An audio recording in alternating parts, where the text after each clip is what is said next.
Welcome to the fifth and final part of the Safety and Cybersecurity at Home 101 series. Excited to have you here. It's a Friday afternoon, so we didn't expect all that many people, but that's good. I'm glad that you guys are here. It shows commitment. Let's get through this. So I'm excited for today because we're going to go through finishing the S2Me, look at the results, and then we're going to figure out how to use those results, and then we'll talk about next steps, including what version 2 looks like, which is pretty exciting for us. So welcome back. Quick recap of what we've been through over the course of the week. We did part 1, 2, and 3, and 4. This is all the stuff we covered. So we started with our problem and solution. At the very beginning, we just kind of outlined what are the problems at home? What are the things? What are the complexities that we have to deal with at home?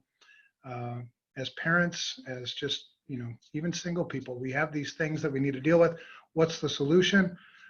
Education and simplification. Had some really good discussions earlier today in a number of meetings with other security people. And it's really neat to see that we're all sort of marching down this same path to try to help educate people at home where it really matters.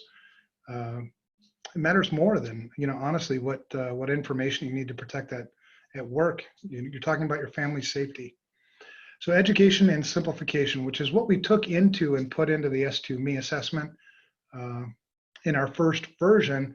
Listened to a lot of feedback from people who'd taken the S2Me and then put that into version 2. Part 2, we talked about household desktop and laptop use, safe practices for internet usage, authentication, things like passwords, two-factor authentication, all that kind of stuff. In part 3 on Wednesday, we covered mobile devices, which it seems everybody has now, even the little kids. We talked about securing Wi-Fi, the gateway, meaning usually we call that a firewall, but a gateway is just a gateway between you and the rest of the world, the internet. Topic 7, yesterday Ryan covered backing up your data. We also talked about Internet of Things and other devices, and then the physical security considerations. The thing about security is it's not just a technology issue. It's technology, it's people, the people using the technology, and it's certainly a physical issue. We have a saying in business when we're consulting companies, we'll often say, it doesn't really matter how good your firewall works if I can come and steal your server or steal your laptop or steal your TV. So physical security certainly has to be taken into account when we talk about safety. The truths, and we started this, and you've heard about it every single time we've gone through the webinar series. Nobody is responsible for your safety, your cybersecurity more than you. We'll keep drilling that home because it's really important for people to get that. You will not be sold anything. The S2Me assessment that we went through this week and the version 2 to come is free. It'll always be free. Now, there are things you may need to buy to shore up your security, but those won't come from SecurityStudio. Those will be things that you can go and purchase yourself, do your own shopping. The last point, the truth, was complexity. It's a lot easier. There are no two homes that are exactly the same. The homes that are easier to secure are the ones that don't have the complexity. They don't have IoT. They don't have maybe mobile devices, but those are becoming more and more rare. But complexity is always the enemy of security. We keep piling on stuff. We make our jobs a lot harder. So this part 5, the one we're covering today, we're going to finish up the S2Me. We have one topic left to go through. We'll review those results together. We'll go through how would I use those results to make good decisions. And then we'll talk about what's coming in version 2. So for those of you who started from the beginning and you've made it this far, kudos to you. Congratulations. You get one of these. Get the dogs clapping. Thought it was cute. It's Friday. That's that.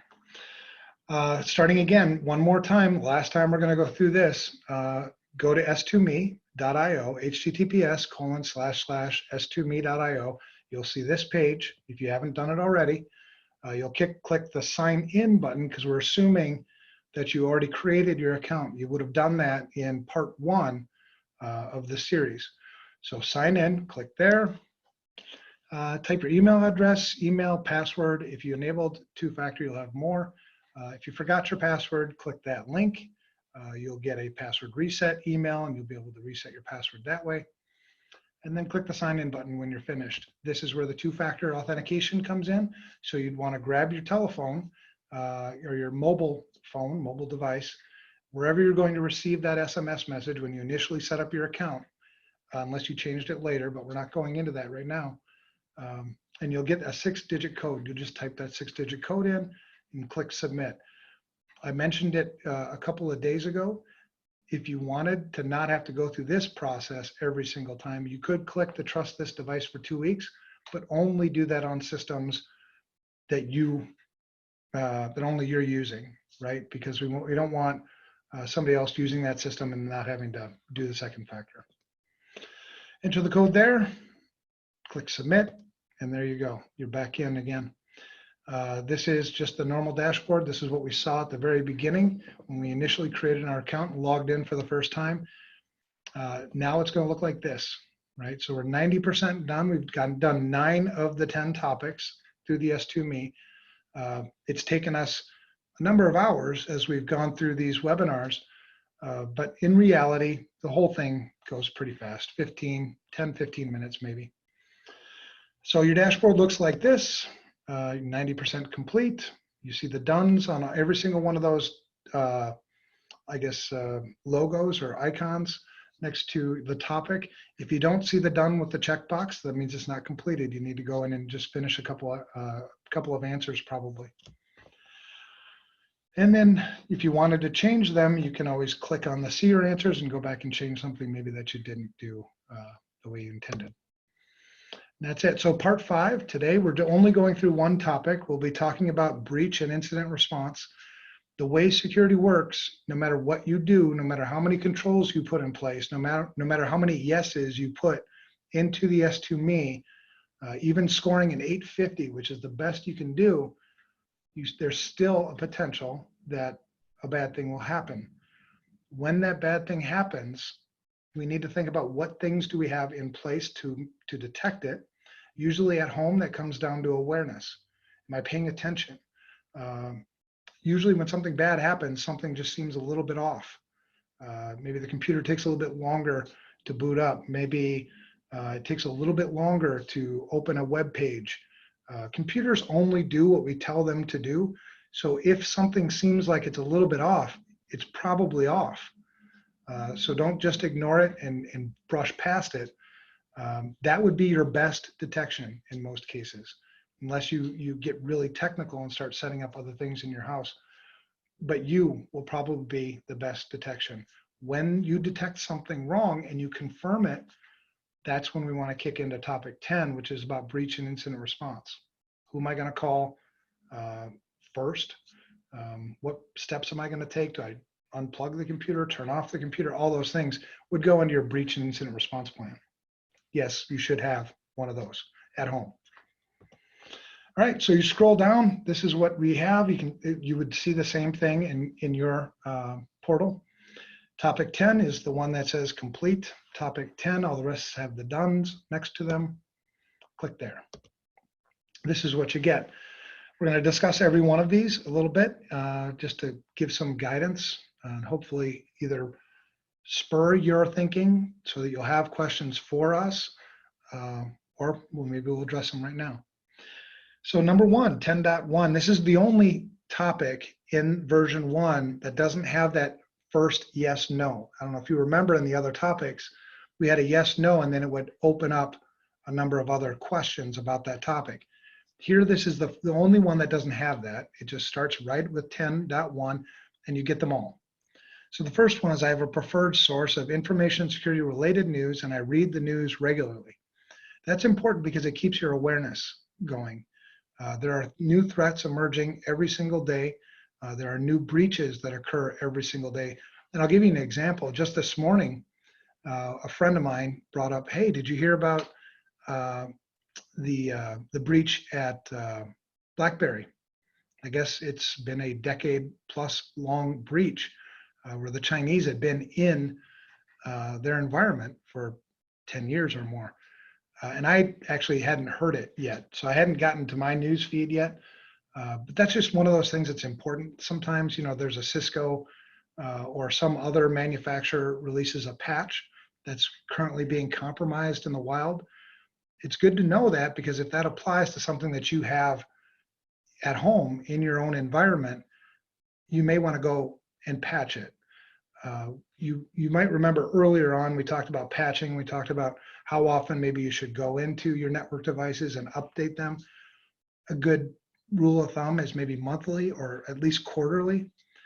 If you're on that cycle and you find out that there's a something really significant that happened today, you may not want to wait a month before you patch. So that's one of the reasons why it's important to just stay up to date with what's going on in the world of information security. There's a number of resources, and we can post those later on for you. So that's 10.1. It's either true, false, or not sure. 10.2, I maintain a list inventory of accounts, online, financial, and associated information, company, organization, purpose, information types held by the organization, support information, logins, etc. The theory here is I can only secure the things that I know I have. So if I've got a bunch of accounts, I've got a bunch of information all over the place, and you'll never get it 100%, because you share information when you apply for a new job, or you share information, when you get treated at the hospital. Here it's more about, we're talking more about online information. So you can interpret this either way. It really isn't that significant. But the point is, I can only secure the things I know I have. So maintaining a list of accounts that you maintain, sometimes we'll maintain that in a password manager. We talked about password management earlier. One of the password managers that I use is LastPass. And so I've got all of my accounts in LastPass. That's just where it's kind of my place of record for all that. You can also put in LastPass, you can add notes. So you can certainly put why you have the account in LastPass. You could also put the types of information that they might possess. So that's one way you can do this. And the reason why I do it is so I remember, because I'll forget right away where I shared information or what accounts I have. So that's 10.2. 10.3, I maintain a list inventory of all systems and devices and associated information, manufacturer, model number, serial number, and so on. Again, I can only secure the things I know I have. So if I have devices that I don't remember that I had, which, believe it or not, happens, certainly when we get more complex at home, the more difficult it is to secure it. You probably won't secure it because you'll forget. You won't patch it. There may be all sorts of network traffic coming from it that you don't recognize. There's just a number of things that could happen. It also helps when we talk about insurance, having this information on hand for insurance. It's also good information to have in your incident response plan, in your own personal incident response plan that you'll create. Actually, both 10.2 and 10.3 are good things to put in an incident response plan. We get asked a lot about, well, do you have a template or something? And we'll create that. So we'll make that available sometime soon, but these would be things that would be in that template. 10.4, I monitor all financial and sensitive accounts monthly or more frequently. There's a number of tools that you can use to do this. One is Credit Karma is a tool mainly more for credit monitoring, but your banks are all sending you statements either, and most of them are transitioned now to online statements. Review those on a monthly basis. The earlier you can detect fraud on an account, the less damage there is, the less recovery there is for you. So early detection is really, really important.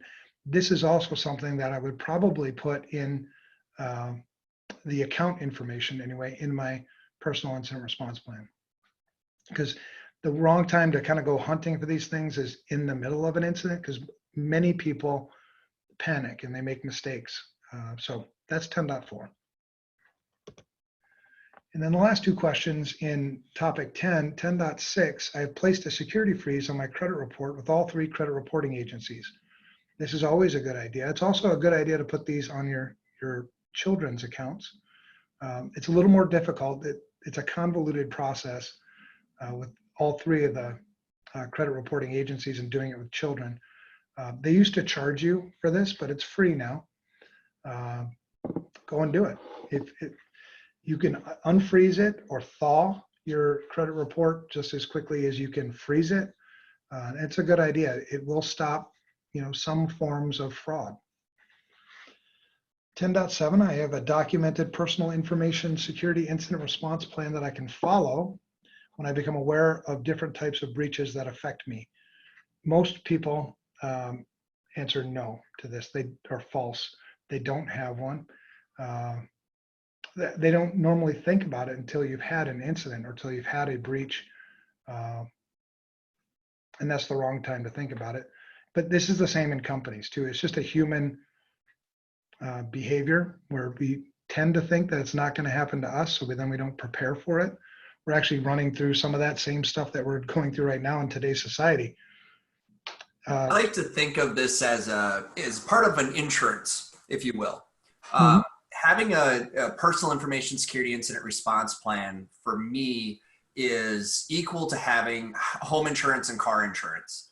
I have it because there's a chance I might need it. I hope that I never do, right? I never really want to have to use my homeowner's insurance because then that means something not good has happened. But I do sleep a little better at night having a response plan. And even us security professionals, we need to do this too. So don't feel like this is something daunting. It can actually be pretty simple. And if you guys have any questions at all whatsoever about how to build a plan like this, just reach out to us. We're more than happy to help walk you guys through this. Yeah, you bring up a great point. I think another thing we can do, Ryan, is actually create a template for people to use and download. Make it easy for them. Just fill in the blanks, essentially. I like it. Let's do it. So there you go, guys. Keep an eye out. Sometime in the next week or two, you're going to see a template plan on how to build your own information security response plan. Yep. Awesome. All right. So, yay. That's it. You're done. All that work. And really, it seems like a lot more questions than it is, but it's less than 100 questions to get through really most of the most important things you needed to secure your family. There's a ton of other questions you could answer or ask. There's a lot of rabbit holes you can go down, but these would be the basics. These would be the fundamentals. Once you feel like you've got your hands around this, then it's time to go down rabbit holes, but don't go down rabbit holes. Stay focused on the basics, stay focused on the fundamentals. That's where 90% of your risk is going to be. And then once you got a handle on it, go deeper. But that's it. So now we can go ahead and click our full report. That full report button won't turn red and it won't become enabled until you've completed all the questions in the entire assessment. So if you don't see it, you missed something. Go back to that page where you had all the topics listed and look for the one that doesn't have the checkbox or the check mark icon. That's the one you need to complete. So that's that. Let's go through the full report. This is what it looks like. So in this particular case, we have a 640. It is on the same scale as your credit report or your credit score. Some people are happy with a 640. That's fine. Some people are not. Some people are more, I'm more of an 800 kind of guy potentially. Well, then maybe there's work to do. That's the reason why we made it this way, was because we knew it was a score that people would resonate with. It would make sense because it's the same concept. So what we're looking at here is we're looking for, and that's where the scores are, right? You've got it on the dial and you've got it displayed in text right under the S2. And actually that FISA score, we renamed that in version 2 to S2 score.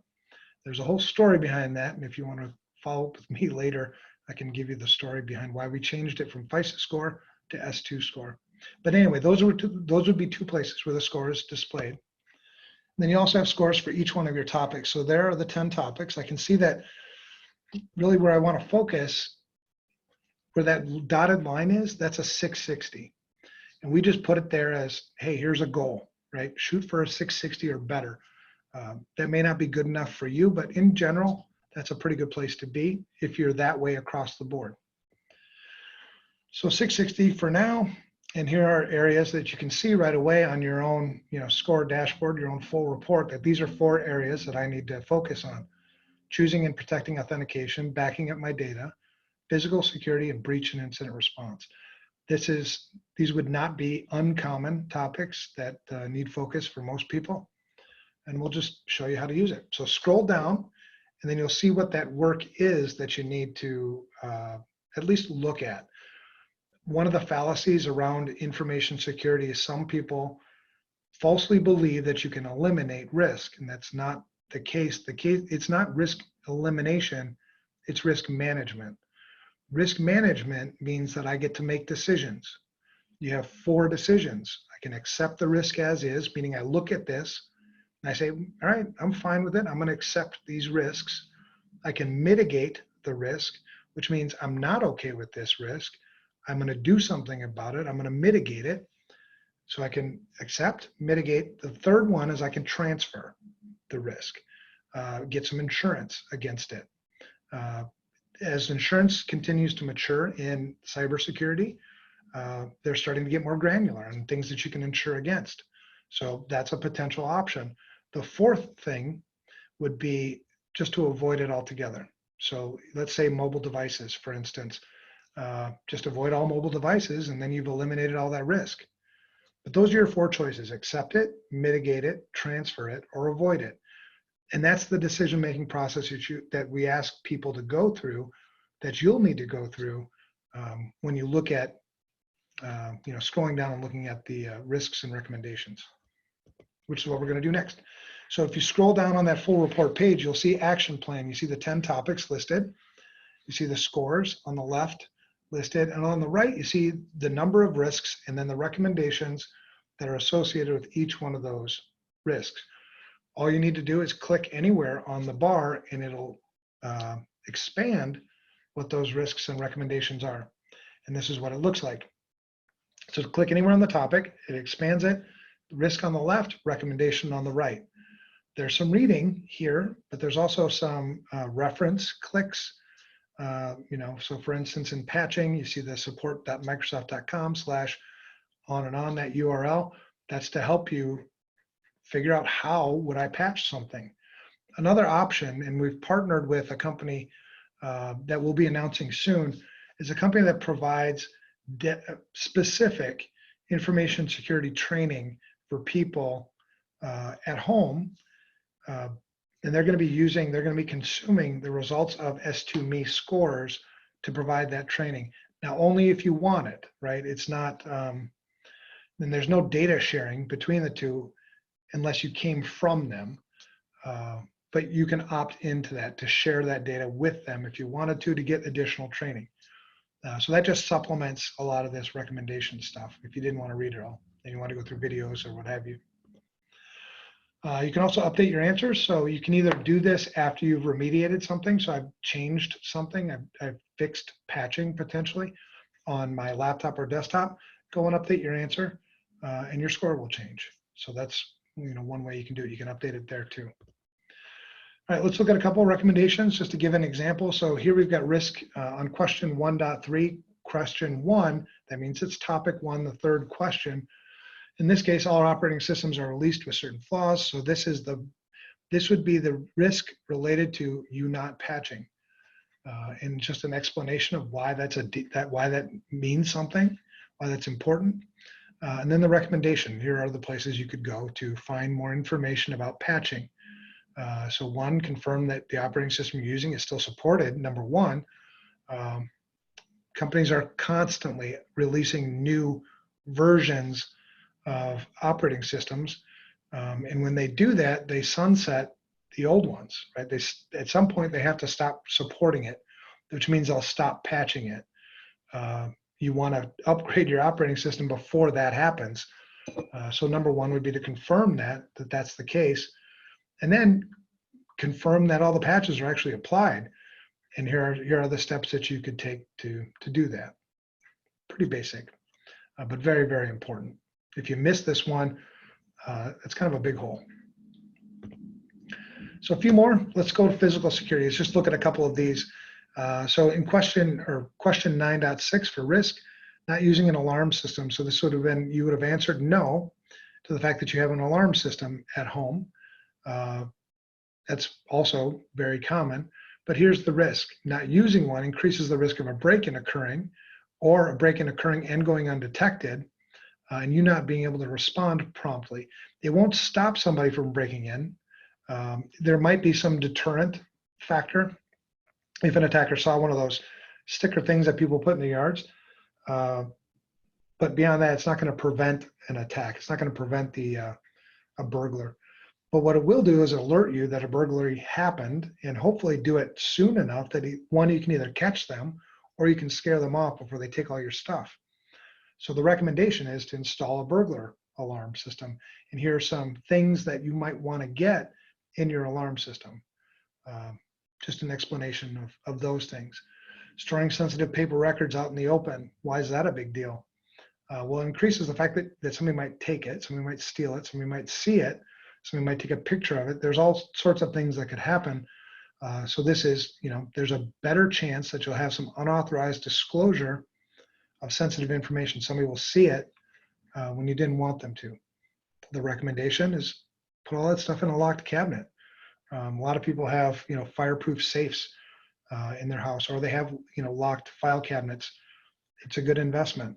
And like I said, I don't have to mitigate all of these. I might say, you know what, that's just too nitpicky. I don't want to do that. Don't. But at least now you've been made aware that you have the risk and you've just chosen to accept it. That's valid. It's valid to accept, mitigate, transfer, and avoid. What's not valid is risk ignorance, not knowing you had it. And that's, one of the points of doing the S2Me is to avoid the risk ignorance. So question 9.8 talks about camera surveillance. So this would have been a question that you would have said you don't have camera surveillance. Chances are better then that you won't be able to catch somebody, essentially, because you're losing a big piece of the investigation, the evidence, like when did they come, what did they look like, what were they wearing, all those things, potentially a camera would catch. There's also a deterrent factor that we didn't really expose here, but attackers, if they see the camera, they may choose to just move on to another house. So the recommendation, install a camera surveillance system. And these are the things that are good in a camera surveillance system. The best place to put a camera surveillance system, like Ryan was saying yesterday, it's not in your bedroom. It's probably best in entry and exit points within the house or any facility. And what you want to do is you want to catch, if you can, a face image or at least height, characteristics that would help you identify somebody when they come into the facility and when they leave the facility, or in this case, your home. And then the last is just emergency response plan. This is a bigger safety issue, I think, than anything else. When there's a fire, when there is a break-in, when something happens at home, that's a big problem. What's your response? And a lot of times we just assume that people know, well, if there's a fire, you just get out of the house. But not everybody acts that same way. Not everybody follows the same plan out of the house. Not everybody follows the same path. So it's important to plan for these things. Even though homes, where I live, I've never seen a house actually burn down in my neighborhood. But when it happens, you're going to want something like this. So that's just a link there where you've got ready.gov/make-a-plan.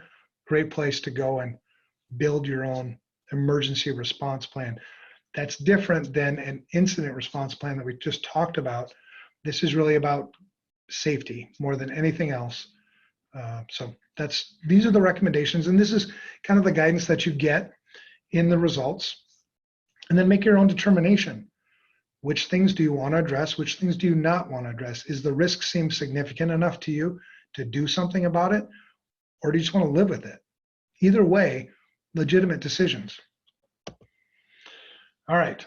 So, and what we are working on in version 2, just to give you a little bit, is better guidance. We want more guidance, more direction, more, I think, clarity in all of this for people. That's one of the things we've heard in version 1 that would be really helpful.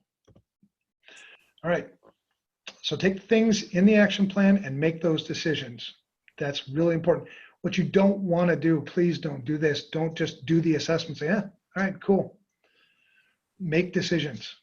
Be deliberate about it. And it'll feel mechanical the first time you do it. But if you remember when we said back in part 1, this is about building habits. So when you're building new habits, it does seem mechanical. It does seem sort of dry when you do it. But once you get kind of into the flow of it, people like me and Ryan and other security people who do this for a living all the time, it just comes second nature now. So do it. Go through the action plan, read it, make decisions. If something doesn't make sense, ask somebody. Ask us. We'd be glad to help. Absolutely. And guys, I'll add to that, by the way, as you do make those plans, as you do, take these recommendations to heart and actually start to implement this stuff, go back and update your answers, because, you're going to be in a new position. You're going to have, things that you've addressed. And the other thing I will tell you is, do not worry about doing it all at once. As you go through this list, find the couple things you can do something about today and do it. And then plan for what you're going to do. Like, for example, if you don't have a locked filing cabinet, maybe that's not where you start, right? Maybe that's a purchase you need to make and something that's a little bit further out. But updating your home router, or making sure you don't have surveillance cameras in sensitive places in your home, that might be something you can do immediately. So just remember that security is a never-ending journey.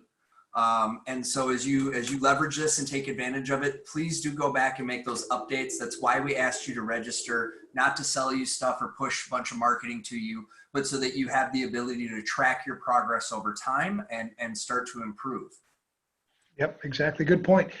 And we'll show that how that's even evolved more in version 2, how it becomes more of a dynamic sort of thing for you.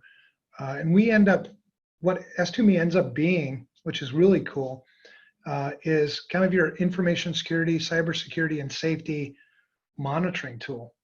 So what we'll be doing is monitoring the current threats that are happening in the world.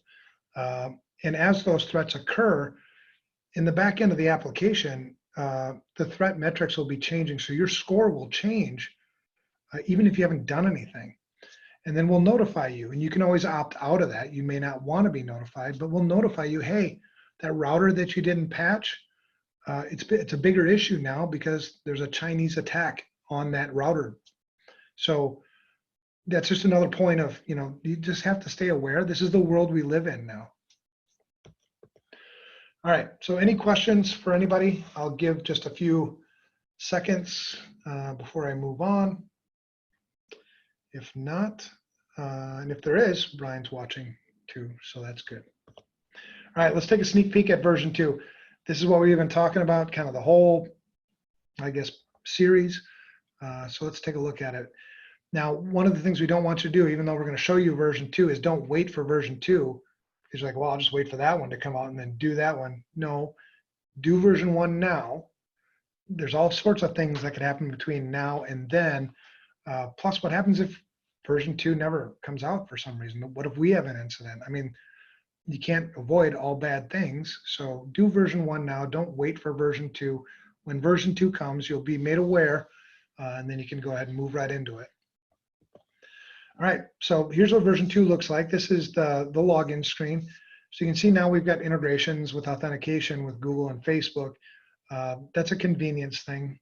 People asked for that. Give them different authentication options.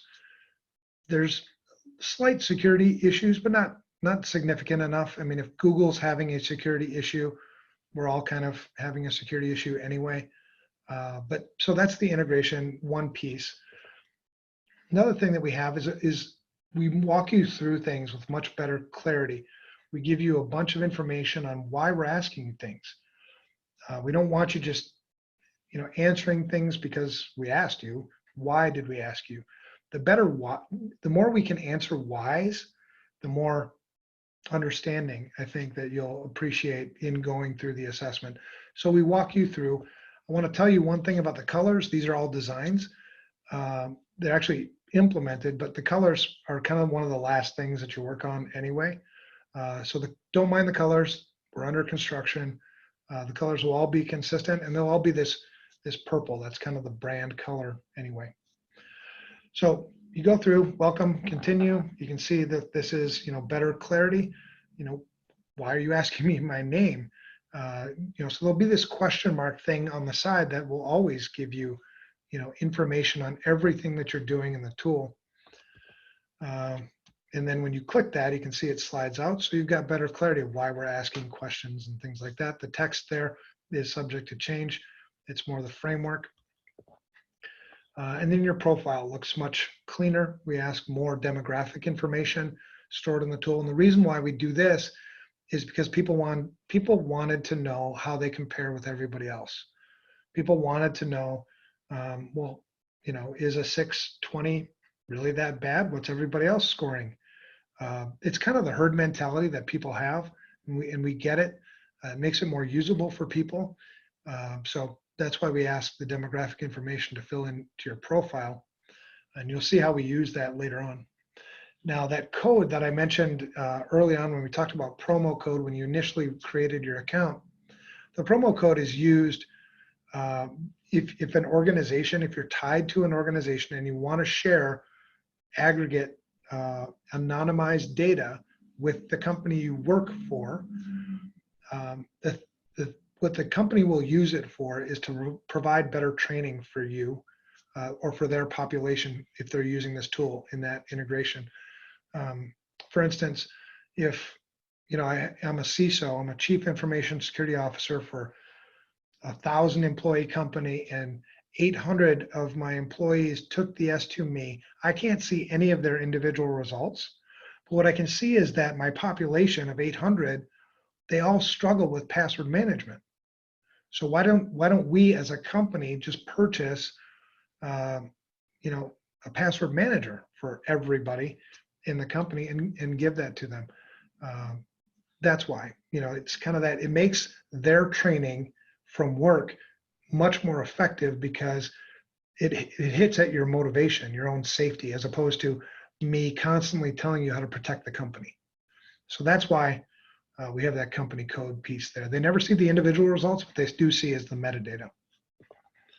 And you can always leave it blank if you wanted to. It's up to you. All right, so better clarity. You can see that the UI is cleaner. The yes, no's are cleaner. That's what that looks like. One of the things we learned from people is people will do anything for a badge. It's crazy. And I look at my own behavior and I'm like, geez, I'm like that too. So creating more of a gamified experience where we've got badges, we've got achievements, we've got things to make people feel good as they're going through the assessment. That's all built into version 2. Estimated completion time is a new addition as well. We expect it to take X number of minutes for you to get through these things. That's all built into the tool, as well as these percentage completes all the time. So you always know where you're at in the tool, I think, with a lot more clarity. We also give this. This is new. We were kind of surprised by this because I was always one of those people where I guess it depends on the context, but I never really wanted to be sold tools, and you're not being sold tools. These are just what people ask us for is what tool would I get?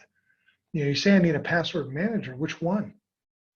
Which one's a good one? And we were even asked that, in this series, we were asked, more than once, which password manager is a good password manager?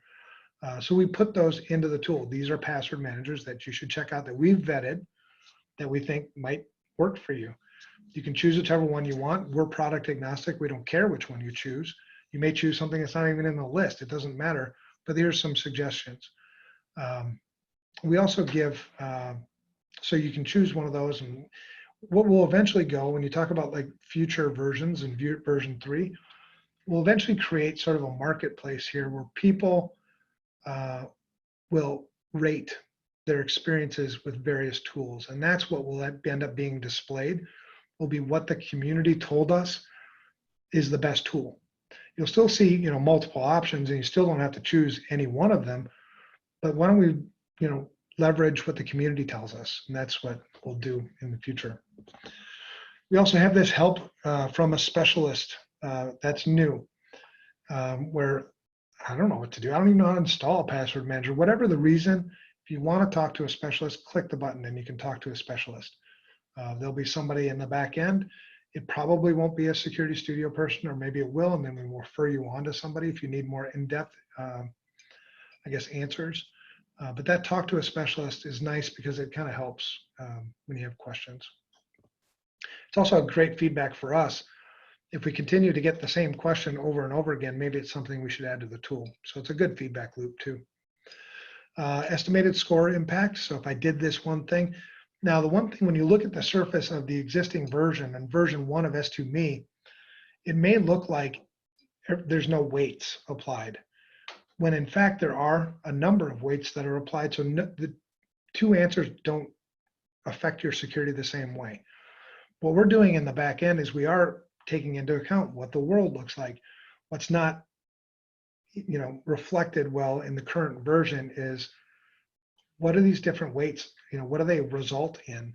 So we have this estimated score impact, and actually it's not even estimated, it would be the score impact. If I did this one thing, it will move me up 10 points, which is nice because I can start to prioritize, because this is all based on risk. That 850 to a 300, if you're closer to a 300, there's a lot of risk. If you're closer to an 850, there's a lot less risk. So these point values actually do mean something, and we want them to motivate people to prioritize better. And then we also have the recommendations are all ranked. So we'll have top 5 recommendations as opposed to kind of recommendations broken out by topic. So that's all coming in version 2.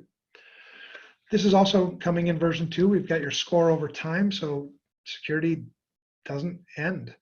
Like Ryan said, threats continually change, technologies continually change, you continually change. So what does my score look like over time? There will also be changes happening to the assessment itself. So there will be certain things that are in the assessment that are no longer relevant. So we'll drop them and maybe substitute something else that is more relevant. So again, if you're not even doing anything, your scores will change, and they'll change over time. So it's nice to be able to track that. And then there's the demographic information there, because people do love comparing themselves. It's just the way it is. One of the most common questions we get when we're serving companies, when we deliver the results of a big information security assessment is, well, how do I compare with everybody else? It's just very, very common. All right, so there you go. You've had a peek at some of the things that are going into S2Me. We're excited about it. We really, at the end of the day, this is all about people. We've always believed that information security isn't about information or security as much as it is about people, because people suffer when things go wrong. We want to do what we can to help. So congratulations, you've made it. We've made it through all 5 parts of this series. What's next? Because there's always something next. Spread the word. Tell other people about it. We really do want to help people. There's no other motive for us. So tell people about S2Me. And I crossed out the word care because we really do love people. I know that that makes people feel, some people feel uncomfortable, but it's true. We really want to help people. I hate seeing people get taken advantage of, and whatever we can do to stop that, let's do it. No cost, never will be. That's my promise. That's our promise. All right, and if you have any questions, contact us at info@securitystudio.com. Follow us on Twitter. I'd say every day we're probably 2 to 5 tweets a day on something that we've done or something we've identified. So follow us on Twitter. It's pretty frequent, I guess. And we stay out of politics. So I don't know if you've ever been on Twitter before. My God, everybody's got a political opinion. We stay out of that stuff. The video will be posted on SecurityStudio's YouTube channel very soon, usually about a day. Stay in touch. Help us make a difference. If whatever you like, whatever you don't like, tell us. It's really important for us to know so that we can make a better difference together. Beyond that, we're going to leave this up for a little bit, give people a chance to answer questions, and then we're going to cut it off in about 3 minutes. So thanks everybody for coming. Thanks everyone for attending.